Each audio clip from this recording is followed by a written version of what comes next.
Terima kasih Anda masih bersama kami. Bagi Anda yang baru saja bergabung, kami hadirkan kembali 3 berita utama hari ini. Iming-iming pinjami ponsel dan sepeda motor, seorang kakek di Salatiga mencabuli cucu tirinya yang masih berusia 13 tahun.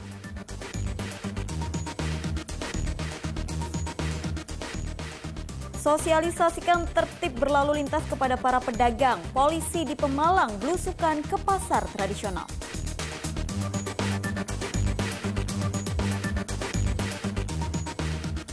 Cegah keributan antara orang tua pada hari pertama sekolah. Pihak sekolah di Banyumas menetapkan kursi bagi siswa baru.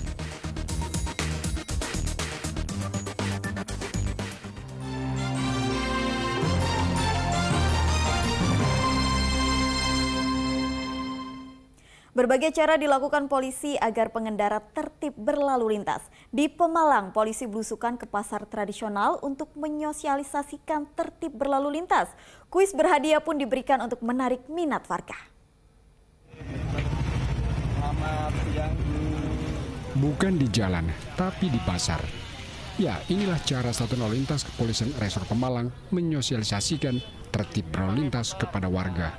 Polisi belusukan ke Pasar Pagi Pemalang menemui pedagang satu persatu. Edukasi dengan cara belusukan dilakukan polisi sebagai bagian dari operasi Patuh Candi 2023. Para pedagang pun antusias karena proses sosialisasi berlangsung santai. Pedagang kian tertarik karena ada kuis berhadiah helm. Apa fungsinya? Yang tahu angkat tangan ya? Helm. Untuk keamanan, untuk menjaga keamanan. Angkat tangan dulu, angkat tangan dulu. Untuk menjaga keamanan. Keamanan apa itu? Oke. Oke, betul. Kalau yang Hijau berjalan. kalau merah, stop. Tom merah stop. Kuning pelan-pelan. Kalau kuning hati-hati. Edukasi dengan cara belusukan seperti ini sangat diapresiasi warga. Apalagi edukasi disertai dengan pemberian hadiah kelengkapan bersepeda motor. Ya kayak gini gimana ini, seneng nggak? Senang, artinya deg-degan. Takutnya nggak bisa jawab pertanyaan nih Pak, sebabnya keliling anu terus jadi.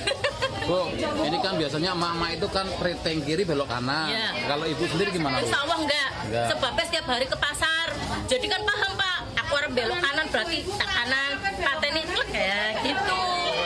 Kecuali ibu-ibu yang di rumah, lah itu kadang lali Pak, dari rumah ritingku terus kemana-mana itu aja. Kita memberikan kegiatan edukasi berupa memberikan pertanyaan kuis kepada ibu-ibu.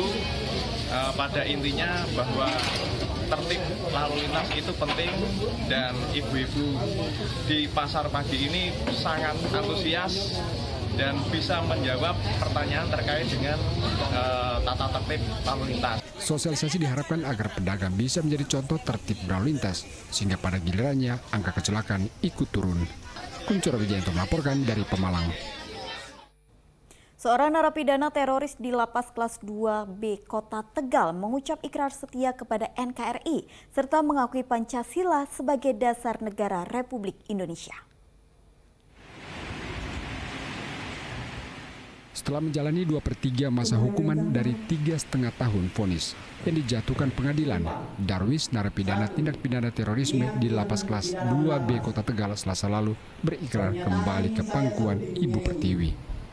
Ayah 4 orang anak ini berjanji setia kepada NKRI dan mengakui Pancasila sebagai dasar negara Republik Indonesia.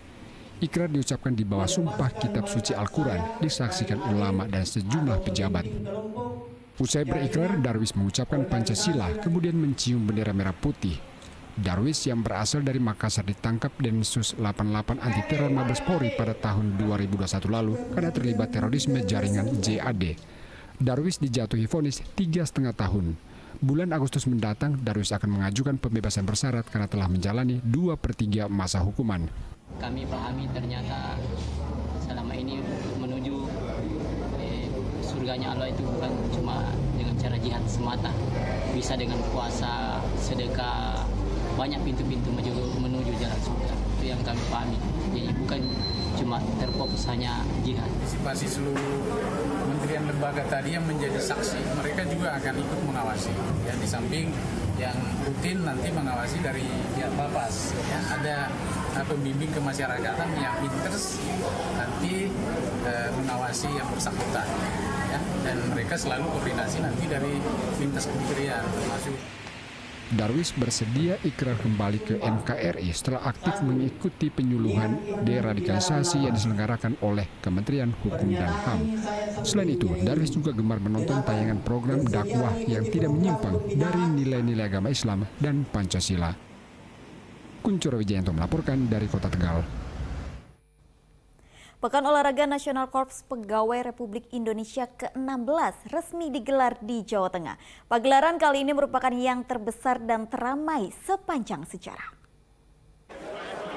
Pornas ke-16 resmi dibuka Menteri Pendayagunaan Aparatur Negara dan Reformasi Birokrasi Abdullah Aswar Anas di Stadion Jatidiri, Semarang. Pornas tahun ini merupakan yang terbesar dan yang teramai sepanjang sejarah.